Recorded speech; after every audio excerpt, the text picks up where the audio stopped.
నమస్తే, welcome to our channel. ప్రస్తుతం మనతో independent researcher and spiritual scientist Anil Raj గారు ఉన్నారు. వారితో మాట్లాడదాం. సార్ నమస్తే అండి.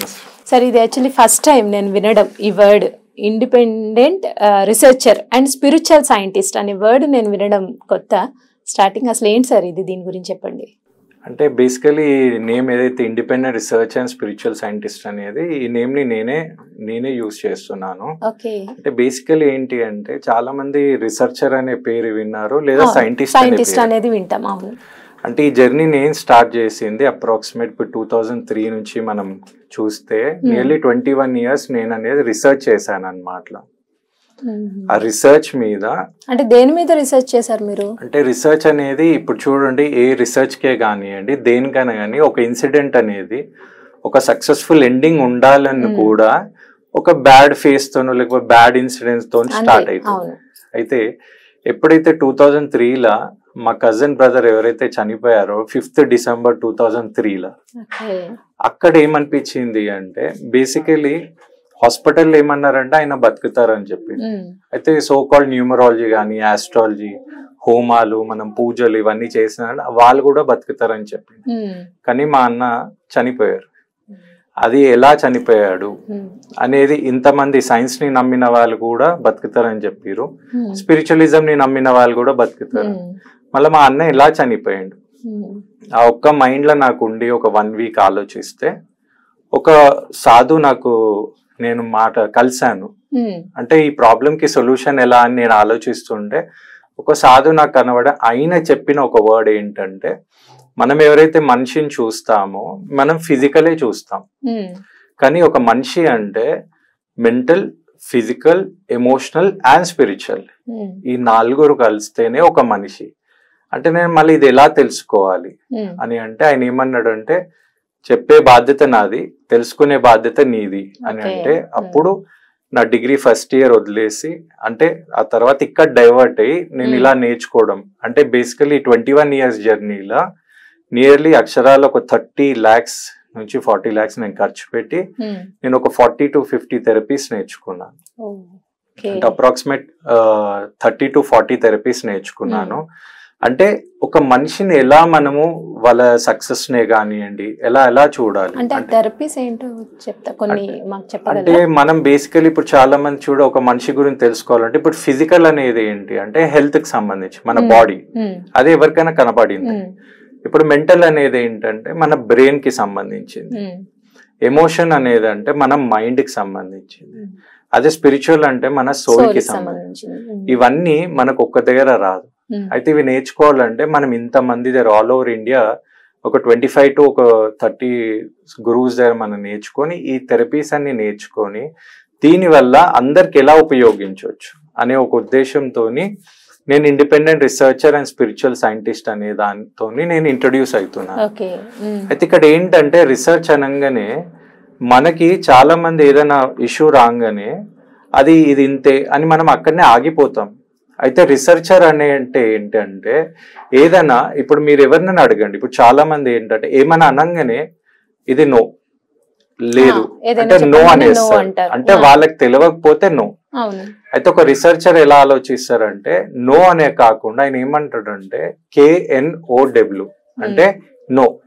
ఏదైనా తెలుసుకున్నాక అది లేదని చెప్పండి, అంతేగాని ఇప్పుడు నాకు తెలియదు, నాకు నచ్చలేదు కాబట్టి నో అంటే లేదు అని కాదు, అంటే నాకు తెలియదు కాబట్టి అది లేదు అని కాదు, దాని గురించి తెలుసుకుని అసలు ఉందో లేదో తెలుసుకున్నప్పుడు నో అని చెప్పండి. అది చేయాలి అంటే ఫస్ట్ నేను తెలుసుకోవాలి, అంటే అలా నా మైండ్ స్టార్ట్ అయింది.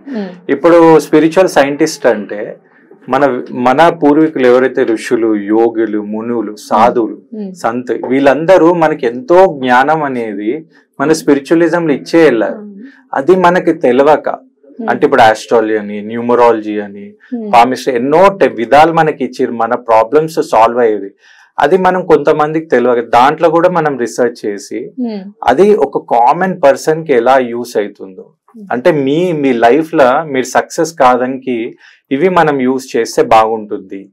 అయితే నేను సైంటిస్ట్ లాగా వీటిలో స్పిరిచువలిజం లో రీసెర్చ్ చేసిన కాబట్టి, అయితే నేను ఈ రీసెర్చ్ కి సంబంధించిన ఇయర్సే కానివ్వండి లేకపోతే మనీయే కానివ్వండి దానికి independent researcher and spiritual scientist okay అనే ఒకటి దాంతో నేను ముందుకు రావడం జరిగింది.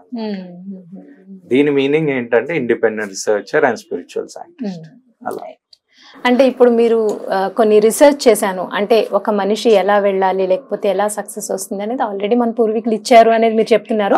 దాన్ని కరెక్ట్ గా మళ్ళా ఎలా వెళితే ఆ మనిషి సక్సెస్ వస్తుంది అనేది మీరు రీసెర్చ్ చేశాను అన్నారు. అంటే ఇప్పుడు మీరు ఒక మనిషిని చూస్తే లేకపోతే అతని డేట్ ఆఫ్ బర్త్ ఇస్తే అతని గురించి చెప్తారా మీరు ఇలా వెళితే ఇలా సక్సెస్ వస్తుంది లేకపోతే ఈ వే కాదు మీరు ఎంచుకున్న వే ఇది కాదు వేరే వే అనేది మీరు చెప్తారా? నాకు ఎవరికైనా చెప్తారా అండి?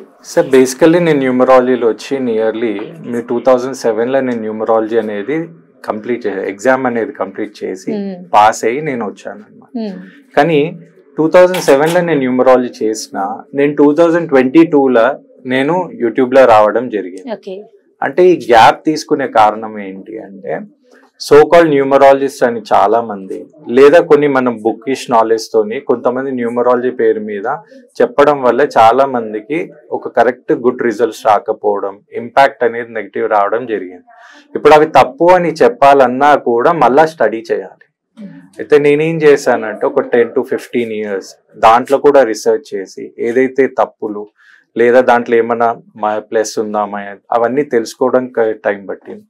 ఇప్పుడున్న న్యూమరాలజిస్ట్ లా ఒక సర్టిఫికేట్ తీసుకొని ఎగ్జామ్ రాసి పాస్ అయ్యి తర్వాత న్యూమరాలజీ చేసింది నేనే అండి. నేను Indian council of astrological science లో నేను న్యూమరాలజీ విత్ పామిస్ట్రీ ఎగ్జామ్ రాసి పాస్ అయినా. అయితే ఈ న్యూమరాలజీ అనేది ఇప్పుడు ఇన్ ఫ్యూచర్ లో మన న్యూమరాలజీ మీద ఇన్ డీటెయిల్ గా మనం చెప్తాము ఎలా అనేది. ఇంకా దీంట్లో ఎన్నో డౌట్స్ ఉంది చాలా మంది. ఒక కామన్ పర్సన్ కి న్యూమరాలజీ తోని మనం ఎలా బెనిఫిట్ చేయొచ్చు, దాంతో పాటు మల్టిపుల్ టెక్నిక్స్ అంటే కన్ఫ్యూజన్ లేకుండా క్లారిటీగా అంటే ఒక మామూలు ఒక నియర్లీ ఒక చిన్న పిల్ల ఒక 2nd to 3rd క్లాస్ అంటే వాళ్ళకు కూడా అర్థమయ్యే పద్ధతిలో చెప్పాలనేది నా ప్రయత్నం. అది బాగుంటుందని నా ఉద్దేశం. ఏంటంటే అందరికి క్లారిటీ ఉండాలి కానీ ఇంతమంది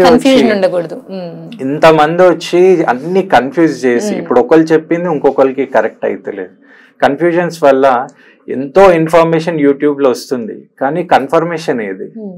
ఇప్పుడు ఎవరైనా వ్యాలిడ్ గా ఇది జరుగుతుంది అలా అనేది దాన్ని చెప్పాలన్నా ఫస్ట్ మనం స్టడీ చేయాలి. అది నా మెయిన్ మోటో. అలా మనం ముందుకు రావడం జరిగింది.